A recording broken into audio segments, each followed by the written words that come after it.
थोड़ी उम्मीद लगा बैठे थे संदीप दीक्षित अरविंद केजरीवाल को बहस की चुनौती दी थी, लेकिन अरविंद केजरीवाल उनकी बहस की चुनौती में शामिल होने जंतर मंतर पर नहीं आए। 1 घंटे तक इंतजार किया संदीप जी, वो तो नहीं आए। अब सब वो तो उनके ऊपर है, नहीं होंगे उनके पास जवाब। हाँ। या उनके पास जैसे होता है ना, एक इंसान के पास अहंकार आ जाता है। मुझे कल उन्हीं के एक चहेते न्यूज़पेपर वाले ने कहा कि वो क्यों आए, आप तो 3% की पार्टी हो। तो बात 3% की पार्टी नहीं होती है। बात यह है कि एक नागरिक जब आपसे सवाल पूछ रहा है और ऐसे सवाल पूछ रहा है जिसके जो आप ही के कही हुई बातों पर सवाल पूछ रहा है, तो एक नैतिकता बनती है किसी भी नेता की। और ये तो वो नेता है जो कहता था कि मैं सच के साथ खड़ा हूं, जनता के हर सवाल का जवाब नेता को देना चाहिए। आप तो सूचना के अधिकार के प्रणेता मतलब लीडर माने जाते थे।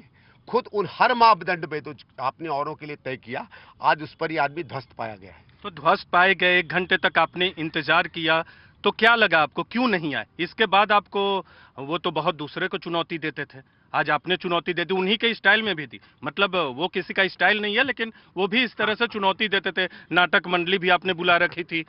नीरज भाई देखो, ये तो वो इम्तहान था जिसका पेपर पहले ही लीक हो गया था। हाँ। पहले से ही सबको मालूम थे कौन से सवाल पूछेंगे। हाँ। मैंने तो ये पिछले 24 घंटे 48 घंटे से वो सवाल भी बार बार ट्विटर पे डाल दिए थे। और ये लोग ये सब पढ़ते होंगे, ये जितने सवाल हैं, ऐसा नहीं है कि नहीं पढ़ते हैं, इनको सब पता है।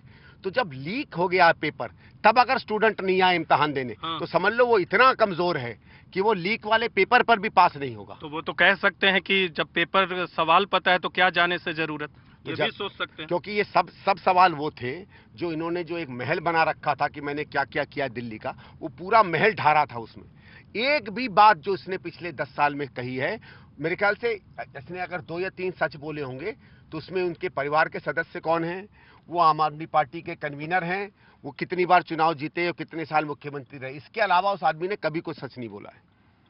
तो अब क्या चुनाव का लग रहा है? न्यू दिल्ली में स्थिति क्या है, दिल्ली में स्थिति क्या है? देखिए, दिल्ली में नहीं, दिल्ली में दोनों में हमारे लिए बहुत अच्छी स्थिति है। अगर देखिए, अगर इस आदमी के पास जवाब होते और हिम्मत होती तो ये सामने आते। कल देखो, इन्होंने एक ट्वीट किया और कहा कि कांग्रेस के वोटरों को कहा कि तुम मुझे वोट दो, नहीं तो बीजेपी जीत जाएगी। इसका मतलब मालूम है कि बीजेपी जीत रही है ना? और बीजेपी जीत रही है, ये कह रहा है, मैं थोड़ी कह रहा हूँ। ये मान रहा है कि हार रहा है ना। भाई ये तो साफ हो गया कि ये मान गया कि मैं हार रहा हूँ। अब हारने के बाद कांग्रेस जीते, आम आदमी जीते, उसका हम तो मान रहे हैं कि हम जीत रहे हैं। और अब ये कह रहा है कि अगर जब तक इसको कांग्रेस के वोट नहीं मिले तो ये जीत नहीं सकता। यही तो इसका मतलब है। इसका मतलब है कि जो आम आदमी पार्टी का वोटर है, अब वो इतना नहीं बचा कि केजरीवाल को जिता सके। तो कल अरविंद केजरीवाल ने अपने वीडियो के द्वारा अपनी हार स्वीकार कर ली। तो हार स्वीकार कर ली है, तो उनके, आपको कहा जा रहा है वोट कटवा। वोट कटवा मतलब आपको, मतलब कांग्रेस को? अरे वोट कटवा, तुम हार रहे हो चुनाव, वोट किसका कटता है, कौन जीतता, क्या लेना देना? आप चुनाव जीतो ना। आप कांग्रेस पार्टी के वोटर को कह रहे हो कि तुम्हें वोट दे, क्यों देगा वो? आपको कांग्रेस का आदमी क्यों वोट देगा? तो कांग्रेस का वोटर कांग्रेस को वोट देगा क्योंकि कांग्रेस की नीतियां अच्छी हैं, कांग्रेस दिल्ली की सबसे बेहतरीन पार्टी है, कांग्रेस ने दिल्ली बनाई है। आप तो मान गए कि आप हार रहे हो, और हम मान रहे हैं कि हम बीजेपी को भी हरा रहे हैं, आम आदमी को भी हरा रहे हैं, तो सरकार तो हम बना रहे हैं।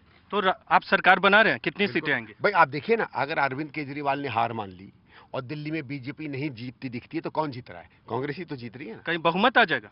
मुझे लगता है बहुमत आ भी सकता है। और रह गए तो समर्थन कौन देगा? भाई रह गया तो इनसे पूछो कौन समर्थन देगा। हम तो मेजॉरिटी पार्टी रहेंगे। और अगर कोई माइनॉरिटी पार्टी होगी तो देखो, मुझे अभी लगता है कि बीजेपी और आम आदमी पार्टी में शायद लड़ाई हो कि तीसरे नंबर पर या दूसरे नंबर पे कौन रहेगा, तो ये लोग अपना तय कर लें। संदीप जी, ये सवाल है, राहुल गांधी ने कल अपनी सभा में कहा कि शायद मोदी से भी ज्यादा अरविंद केजरीवाल चालाक हैं। इसके क्या मायने, ज्यादा चालाक हैं अरविंद केजरीवाल? देखिए, चालाक शब्द जो है ना, ये कोई अच्छा शब्द नहीं होता। इसका मतलब होता है कि आप बुद्धि का ज्यादा इस्तेमाल करते हो। उसमें एक कभी कभी एक शब्द आता है ना, चालाकी के साथ धूर्त ज्यादा। तो केजरीवाल का क्या है कि केजरीवाल कुछ भी शब्द बोल सकता है, कुछ भी झूठ बोल सकता है, किसी भी तरीके से किसी भी छलांग मार के कहीं भी जा सकता है। अपने आप को बचाने के लिए किसी पे कोई भी इल्जाम मर सकता है, और ये जानते हुए कि वो 1 नंबर का झूठ बोल रहा है। जैसे ये तो जमुना वाला है, आपने कहा कि जहर मिलाया, जब जहर में पता चला कि आप पकड़े गए तो आपने कह दिया जहर नहीं, अमोनिया था। फिर आप कह दो कि लोगों ने मुझे गलत शब्द इस्तेमाल किया। अरे आपने कहा कि सार्वजनिक रूप से हरियाणा सरकार दिल्ली के लोगों का नरसंहार करेगी और उसमें पॉइजन मिलाएगी, तो उसमें दिल्ली वालों ने गलत क्या समझ लिया? तो क्या तुम्हारी बात को हम वो ना माने जो तुम कहते हो? तो जो आदमी इतना झूठ बोल सकता है, इतनी एक तरीके से लोगों में पैनिक फैला सकता है सिर्फ अपने वोट के लिए, क्या सही में वो नेता होने लायक है? तो राहुल गांधी भी यमुना के तट पे पहुंच गए, यमुना में वहां की गंदगी को दिखा। क्योंकि ये पहुंच नहीं सकते ना। हाँ। राहुल जी तो स्वच्छ साफ नेता हैं। हाँ। जाते हैं हर जगह, उनको जब लगता है कि कोई जन का मुद्दा है, उस मुद्दे के साथ खड़े होते हैं। हर आदमी मुद्दे के साथ अपने अपने तरीके से खड़ा होता है। ये क्यों नहीं जा रहे वहां? जाते वहां, कहते भाई आप हवा तो आप खराब कर चुके, बसें आप बना नहीं पाए, अस्पतालों का हाल खराब है, तो जाए ना वहां। हम तो ये भी इनसे सवाल पूछते थे कि भाई जब आप कोविड में बीमार हुए थे, आपने कहा कि आपने विश्व स्तर के अस्पताल बना दिए, तो दिल्ली सरकार के अस्पतालों में इलाज करा देते ना। अपना अस्पताल तो आप प्राइवेट में कराते हो। एक बार फिर से सवाल दोहरा दे जो आप इनसे मुख्य सवाल करना चाहते हैं। देखिए, मुख्य सवाल मैं ये करना चाहता हूं कि आपने 10 या 15 बहुत बड़ी बड़ी चीजों पे कहा है कि आपने बड़े कुशल तरीके से सरकार चलाई। मैंने पिछले एक महीने में उन सारे 10 या 12 चीजों पर आप पे कुछ सवाल उठाए हैं। वो सवालों का अगर जिस तरह का मेरे पास जवाब है, वो जवाब दिखाता है कि आपकी बिल्कुल निकम्मी निखट्टू सरकार रही है। एक पर भी जवाब देकर कहें कि नहीं जो मैं कह रहा हूं वो झूठा है, एक पर भी। शीश महल तो साहब देखो, शीश महल अपने में आप क्या रहते हो, कितना विलासता करते हो, आप सरकार को अय्याशी का अड्डा मानते हो, वो आप जानो, आपका काम जाने। जनता जाने, जनता वोट करना चाहती है। लेकिन बात इन पर इसलिए बनती है क्योंकि आपने तो बाकी दुनिया पर सवाल उठाए कि सादगी का जीवन होना चाहिए, मंत्री के पास बंगला नहीं होना चाहिए, शीला जी के पास 12 एसी थे तो वो भ्रष्ट थी, वो अय्याश थी। आपका क्या निकला? आपके पास तो 40-40 कमरों का आपने मकान बना लिया, उसमें 200 एसी के करीब कैपेसिटी वाले आपने वहां एसी लगवा लिए। आपने ऐसे पर्दे लगवा लिए जो हिंदुस्तान में किसी को पता भी नहीं था कि ऐसे पर्दे होंगे। आपका थिरकता हुआ बाथरूम निकला, आपका पता नहीं क्या क्या निकला। ये तो हम वो है ना कि जब आदमी अपने सपनों में भी समझे तो इस तरीके के घर की आप कल्पना नहीं कर सकते हैं। तो अगर आज शीला जी जिंदा होती और इतने वक्त का शासन देख लिया होता और जिस तरह से वो गई बाहर, और आज आप चुनाव लड़ रहे हैं उन्हीं की सीट पे, उसी के खिलाफ जिन्होंने शीला जी को हराया, तो क्या कहती वो आप लोग? देखिए, शीला जी के मन में कभी कोई कटुता नहीं थी। वो कई बार चुनाव हारी हैं, चुनाव जीते हैं। हाँ, जरूर है उन पर इस बात का जरूर बुरा लगा था कि उन पर जो घटिया तरीके से गलत शब्द और बिल्कुल झूठ के उनके ऊपर जो इल्जाम लगाए गए थे, किसी भी व्यक्ति को आहत होगी। क्योंकि खासकर सभ्य लोग जो हैं और ईमानदार लोग एक हद तक ही अपने ऊपर इल्जाम बर्दाश्त करते हैं, उसके बाद उनको बुरा लगता है। लेकिन उसके अलावा उनमें सभ्यता थी। उन्होंने कभी जीत को अहंकार में नहीं बदला और कभी हार से निराशा नहीं पाई। वो हमेशा एक अच्छी कल्चर, ये तो उनका कैरेक्टर था, व्यक्तित्व था। लेकिन क्या एक पॉलिटिशियन पे उनकी राय क्या होती है? पॉलिटिशियन में उनकी राय होती है अरविंद केजरीवाल पे? अरविंद केजरीवाल पे मुझे नहीं लगता कोई बहुत ज्यादा राय होती है। उनकी राय हमेशा कांग्रेस के लिए रही और देश के और राज्य के हित के लिए रही। वो इस बात से चिंतित रहती है कि अगर कांग्रेस लड़ रही है तो हम किस तरीके की दिल्ली बनाना चाहते हैं, हम लोग जिस तरीके की कैंपेन कर रहे हैं क्या वो सभ्यता से है, के साथ जुड़ी है कि नहीं जुड़ी है। तो इन चीजों को वो देखती, क्योंकि वो एक तरीके की पॉलिटिक्स में विश्वास करती थी और उनका ये था कि आप राजनीति करते हो अपने जनता के हित के लिए, अपने हित के लिए नहीं। तो अरविंद केजरीवाल चुनाव आयोग पे भी हमला कर रहे हैं, राजीव कुमार पे हमला कर रहे हैं, पानी को जहरीला बता रहे हैं, हरियाणा सरकार पे आरोप लगा रहे कि जहर मिलाया। तो ऐसा कर क्यों रहे हैं अभी? क्योंकि घबराए हुए हैं। इनकी पुरानी आदत है कि मुद्दों को भटका के रखो। तो आपने पानी में जहर की बात कर दी, आपने कुछ और चीजों की बात कर दी। कहीं 3 बोतल भी लेके गए थे चुनाव आयोग के पास। नहीं, बोतलों में आप क्या लेंगे? आपका टेस्टिंग कहां से हुई ये तो बताइए ना। आपका बताइए कि आपने जो टेस्टिंग की, आप जो कहते हैं अमोनिया इतना भारी बढ़कर आया था, कहां से आया? ये बात तो आप बताइए, प्रूफ तो दीजिए। इल्जाम लगाना बहुत आसान है भाई, इल्जाम तो हम किसी चीज पे भी लगा सकते हैं। आप तथ्य तो बताइए मुझे। तो इन्होंने शब्द इस्तेमाल किया जहर का, कहां है जहर? उसमें कौन सी बोतल ले गए, किसकी? देखिए ऐसा है, एविडेंस जब कलेक्ट होता है ना, तो एविडेंस वही जो है सबूत माना जाता है जो एक स्वायत्त एजेंसी कलेक्ट। ये भी कह रहे आप खुद ही अपने लिए एविडेंस कलेक्ट करके ले जाओ। राहुल गांधी की गिरफ्तारी की भी बात कर रहे हैं। अरे राहुल गांधी की गिरफ्तारी की ये सपने लेते रहें। राहुल गांधी जी के ऊपर जो एक आध फर्जी केस चल रहा है उसका क्या सत्य है क्या सत्य नहीं है सबको पता है। लेकिन बात ये बनती है कि राहुल जी पे जो भी केस चल रहा हो, क्या वो गिरफ्तार हुए? आज बाहर हैं। और बल्कि जब आप देखिए वो जो केस था जिसमें उनकी सदस्यता ले ली गई थी पार्लियामेंट की, उसमें तो खुद सुप्रीम कोर्ट ने कहा कि वो गलत निर्णय है। आपको क्यों नहीं सुप्रीम कोर्ट ने इतने दिन जेल पे छोड़ा? और जब छोड़ा भी तो शर्तों के साथ छोड़ा, और शर्तों के साथ तो ऐसे छोड़ा जैसे वो आपको चोर समझता हो। भाई कौन सा ऐसा कोर्ट है जो किसी व्यक्ति को कहेगा कि अगर आप यहां से जेल से बाहर निकलोगे तो आप सरकारी अधिकारी से बात नहीं कर सकते, आप फाइलें नहीं ले सकते। सुप्रीम कोर्ट को शक है कि पता नहीं ये क्या कर देगा अगर फाइलों में दस्तखत करेगा। तो सुप्रीम कोर्ट ने तो इसके खिलाफ नो कॉन्फिडेंस मोशन पास किया ना। राहुल जी के खिलाफ तो कोई नो कॉन्फिडेंस मोशन किसी कोर्ट ने नहीं पास किया। तो संदीप जी, आप कह रहे हैं कि बहुमत आएगा कांग्रेस को, आप जीतेंगे, लेकिन बीजेपी को लगता है या आम आदमी पार्टी को भी लग ही रहा है कि कांग्रेस वोट काट देगी तो हम लोग हार सकते हैं, बीजेपी जीत सकती है। बीजेपी को लग रहा है कि कांग्रेस अगर 8-10 सीटें जीत जाएगी तो उनके बल्ले बल्ले हो जाएगी। बीजेपी को है, बीजेपी को कहां से बल्ले बल्ले होने वाली? हाँ। बीजेपी तो कहीं आसपास भी नहीं है चुनाव जीतने के। हाँ। भाई ये इसका देखो 30-32% वोट हमेशा रहा है, ना बढ़ता है ना घटता है। हाँ। और इस समय मुझे जैसे कम से कम नई दिल्ली से जो जो खबर आ रही है, वाइब्स जो आ रहे हैं कि बीजेपी का बहुत सा वोटर कांग्रेस को वोट दे रहा है, क्योंकि उसको नहीं लगता है कि भारतीय जनता पार्टी एक विकसित दिल्ली बना सकेगी। ये लोग क्लेम कुछ भी कर ले।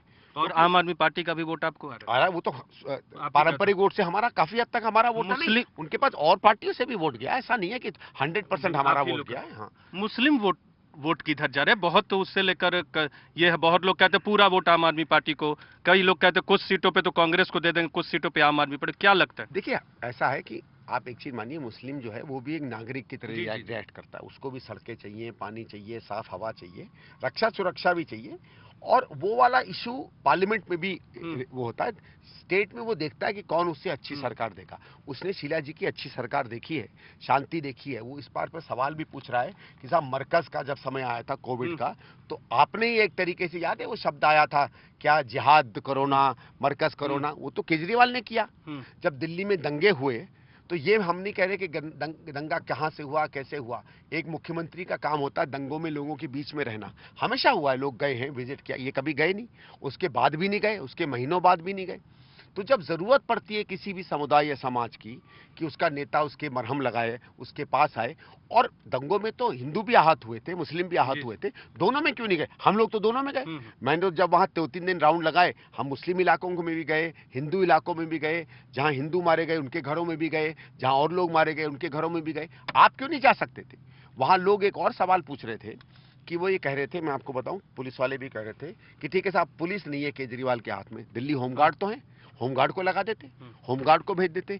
क्या इन्होंने अपील की पुलिस कमिश्नर को या होम मिनिस्टर को कि दिल्ली में कर्फ्यू लगा देते?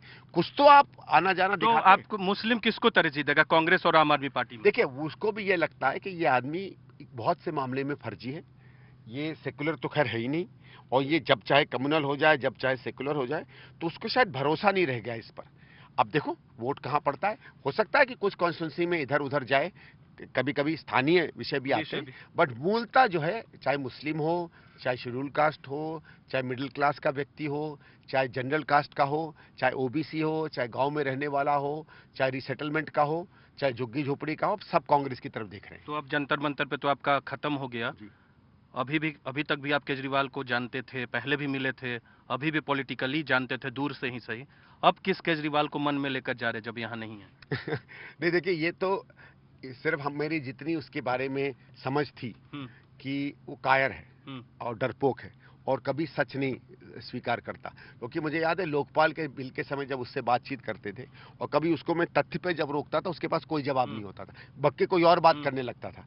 और कभी कभी वो अपने पॉइंट इतनी जल्दी से छोड़ देता था, जब कॉर्नर होता था, पकड़ा जाता था, कि भाग जाता था वहां से।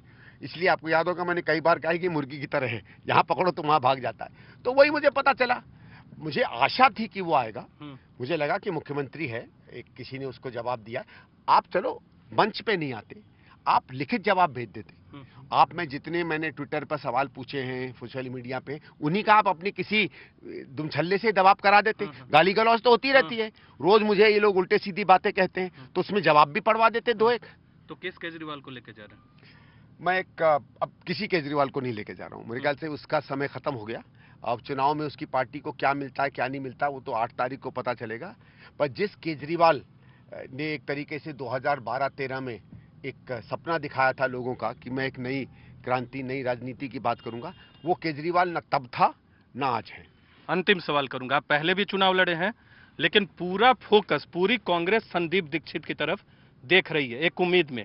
उसकी कई वजह हो सकती है, यहाँ से तीनों मुख्यमंत्री से जुड़े उम्मीदवार हैं, यहाँ नई दिल्ली से।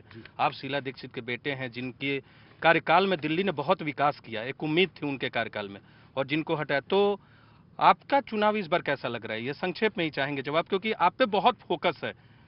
क्या चुनाव अच्छा है? देखिए, मैं इनकम्बेंट नहीं हूं, मेरी सरकार नहीं है, तो सवाल तो ज्यादातर लोग केजरीवाल पे पूछ रहे हैं। भारतीय जनता पार्टी पे भी उनको कोई बहुत ज्यादा उम्मीद नहीं दिखती, क्योंकि देखो हमारा इलाका जो है ना एनडीएमसी का प्रशासन है, और एनडीएमसी में केजरीवाल का भी राज है, क्योंकि वो मेंबर हैं एनडीएमसी के, वो विधायक हैं, और भारत सरकार का भी है, क्योंकि एनडीएमसी उनके अधीन पड़ती है। तो जितनी भी निराशाएं लोगों की एनडीएमसी में रही हैं, वो सवाल पड़ते हैं केजरीवाल पर और बीजेपी पे। और उन्होंने शीला जी के समय एक अच्छी एनडीएमसी देखी है, काम होती हुई एनडीएमसी देखी है, तो उसका हमें एडवांटेज मिल रहा है। सर, हमसे बातचीत करने के लिए बहुत बहुत धन्यवाद।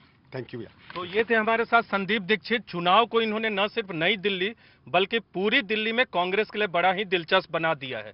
8 तारीख को पता चलेगा कौन जीतेगा, नई दिल्ली से कौन विधायक बनेगा, लेकिन यह चुनाव कई संदेश दे कर जाएगा कांग्रेस के लिए भी और अरविंद केजरीवाल और आम आदमी पार्टी के लिए भी। और बीजेपी तो दोनों की लड़ाई में कुछ न कुछ अपना फायदा देख ही रही है। कैमरा पर्सन विकास के साथ नीरज कुमार, न्यूज़ 18 इंडिया, दिल्ली।